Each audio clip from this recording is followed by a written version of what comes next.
ఈ రోజుల్లో సోషల్ మీడియాలో హిట్ అండ్ రన్ కొట్టి పారిపోవడం అనే వ్యూహం బాగా కనపడుతుంది. ఒక సంస్థ లేదా వ్యవస్థ పైన అర్ధసత్యాలతో దాడి చేసి దాని అస్తిత్వానికి భంగం కలిగించేలా చేయటం, నిజానిజాలను వెల్లడించాల్సిన బాధ్యత ఆ సంస్థ లేదా వ్యవస్థలపైన వేయటం అనేది జరుగుతుంది. వ్యక్తులు సంస్థలకు వ్యతిరేకంగా సోషల్ మీడియాలో జరుగుతున్న ఇలాంటి వ్యవహారాలని వాస్తవాలను కోర్టులు గుర్తించడం మంచిది అని చెప్పి ఎలక్ట్రానిక్ విషయంలో చెప్పిన పరిస్థితి. ఈవీఎంలు వద్దు, బ్యాలెట్ పేపరే ముద్దు అనే పద్ధతిలో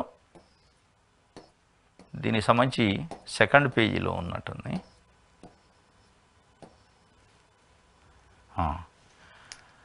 వైసీపీ అధినేత వైఎస్ జగన్ ఈవీఎంలపై తాజాగా చేసిన పోస్టు చర్చనీయాంశంగా మారింది. న్యాయం జరగడం ఒకటే ముఖ్యం కాదు, జరిగినట్లు కనిపించాలి కూడా. ప్రజాస్వామ్యంలో గెలవడంతో పాటు నిస్సందేహంగా గెలిచినట్లు కనిపించాలి కూడా. ప్రపంచం మొత్తం మీద ప్రజాస్వామ్యం కొనసాగుతున్న అత్యధిక దేశాల్లో ఎన్నికల ప్రక్రియ కోసం పేపర్ బ్యాలెట్లు వాడుతున్నారు. ఈవీఎంలు కాదు, ప్రజాస్వామ్యం అసలైన స్ఫూర్తిని కొనసాగించేందుకు అదే దిశగా ముందుకు కదలాలి అని వైఎస్ జగన్ తాజాగా తన ఎక్స్ ఖాతాలో ఈవీఎంలపై పోస్ట్ చేశారు. ఎన్నికల ఫలితాలు వెల్లడైన మీడియా ముందుకు వచ్చిన జగన్ మాట్లాడుతూ, ఈ ఫలితాలను చూస్తే ఆశ్చర్యంగా ఉంది. ఏం జరిగిందో ఆ దేవుడికే తెలియాలి. తప్పు ఎవరు చేశారో తెలుసుకు, కానీ ఆధారాలు లేవంటూ వ్యాఖ్యలు చేశారు. తాజాగా ఈవీఎంలు వద్దు, బ్యాలెట్ ముద్దు అంటూ జగన్ తన మనసులో మాట స్పష్టంగా చెప్పడంతో రాజకీయ వర్గాల్లో చర్చ జరుగుతుంది. దీనికి కౌంటర్గా నువ్వు గెలిస్తే ఈవీఎంలు బాగా పనిచేసినట్ట అని జగన్ ట్వీట్పై మంత్రి లోకేష్ ఒక రీట్వీట్ చేసిండు. అయితే దీనిపైన 2019 ఎన్నికల్లో కూడా ఇప్పుడు ఏదైతే ఎక్స్లో నిన్న పోస్ట్ చేసిండో జగన్మోహన్ రెడ్డి గారు ఈవీఎంలు వద్దు, బ్యాలెట్లు ముద్దని, 2019లో చంద్రబాబు నాయుడు గారు ఓడిపోయినప్పుడు తెలుగుదేశం పార్టీ ఓడిపోయి ఘోరమైన ఓటమి పాలై 23 స్థానాలకు పరిమితమై 151 స్థానాలతో అఖండమైన మెజార్టీ జగన్మోహన్ రెడ్డి గారు సాధించిన రోజు కూడా పవన్ కళ్యాణ్ 2 సార్లు ఓడిపోయి ఒక్క స్థానంతో అసెంబ్లీలో వాళ్ళ పార్టీ గెలిచిన సందర్భంలో కూడా అటు చంద్రబాబు నాయుడు గారు కానీ పవన్ కళ్యాణ్ గారు కానీ ఇద్దరు కూడా ఈవీఎంలపైన కామెంట్ చేశారు. ఈవీఎంలని హ్యాక్ చేయొచ్చు, ఈవీఎంలని ట్యాంపర్ చేయొచ్చు, ఈవీఎంలని అది ఎవరైతే దాన్ని క్రియేట్ చేశారో ఆ కోడ్ ఉంటే ఏదైనా చేయొచ్చు, తారుమారు చేయొచ్చు రిజల్ట్ని, ఆ అవకాశాలు ఉన్నాయని చంద్రబాబు నాయుడు గారు స్పష్టంగా చెప్పారు. దానికి సంబంధించిన వీడియోలు నిన్న మొన్న ట్రోల్ అవుతున్నాయి.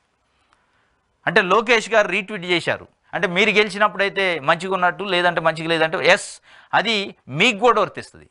మీరు ఓడిపోయిన రోజు ఈవీఎంల పైన అభియోగం చేశారు. 2019లో తెలుగుదేశం పార్టీ ఓడిపోయి ఏసీపీ గెలిచిన రోజు ఇదే చంద్రబాబు నాయుడు గారు 45 ఇయర్స్ ఎక్స్పీరియన్స్ ఎలక్షన్స్ రాజకీయాల్లో అనుకున్న వ్యక్తే బయటకు వచ్చి ఈవీఎంల పైన అనుమానం ఉంది, ఈవీఎంలు ట్యాంపర్ చేసే అవకాశం ఉంది,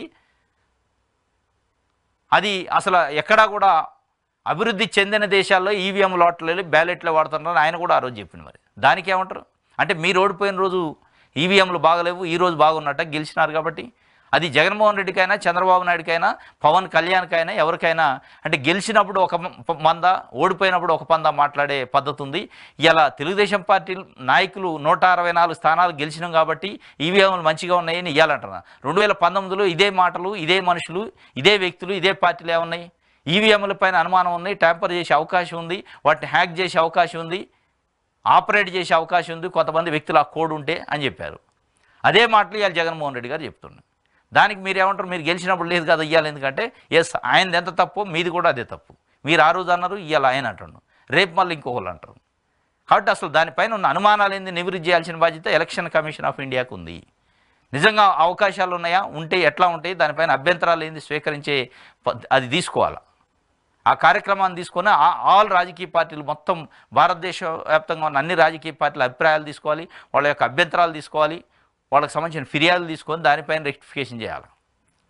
ఒక వ్యక్తి ఒక పార్టీ ఓడిపోయినప్పుడు అంటేనో లేదా గెలిచినప్పుడు సంబరపడితేనో కాదు, మొత్తం మీదే ఎలక్షన్ కమిషన్ ఆఫ్ ఇండియా సంస్కరించాలి. దాని మీద ఉన్న అనుమానాలను నివృత్తి చేయాలి. అది గెలిచిన పార్టీ ఓడిపోయిన పార్టీ ఏ పార్టీ చెప్పితే పక్కన పెడితే ఆల్ పొలిటికల్ పార్టీస్ నుంచి మీరు గ్రివెన్స్ తీసుకోవాలి. ఆ గ్రివెన్స్ మీద ప్రజా అభిప్రాయం తీసుకోవాలి అవసరమైతే.